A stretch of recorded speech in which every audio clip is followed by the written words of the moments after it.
Paul Rudd is like an insurance policy. He's like a really charismatic insurance policy. And by that I mean, if I'd come into Ant-Man without Paul Rudd in that role, it would have been a little tricky, because Ant-Man tonally is a very specific thing. It's different than any other movie in the Marvel Cinematic Universe.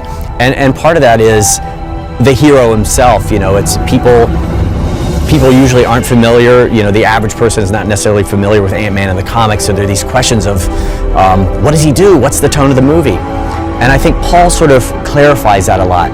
And one of the great things about Paul is he's mostly known now for his comedic roles, and people forget what an incredible dramatic actor he is.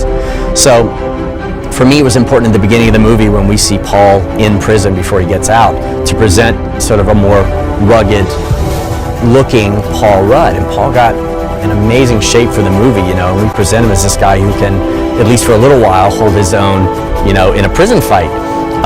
But we also like the idea, you know, of Indiana Jones, like a guy who, you know, gets pummeled but comes back for more. He's a very scrappy character. But Paul just, you know, he is my favorite kind of actor. You know, he's smart. He comes incredibly prepared, but the preparation also means that he's willing to throw all of that out and come up with something absolutely new. Also, the fact that Paul's one of the writers on the movie was great, because he was not only concerned with the character of Scott Lang and about how many lines do I have, whatever. No, I should say this, not you.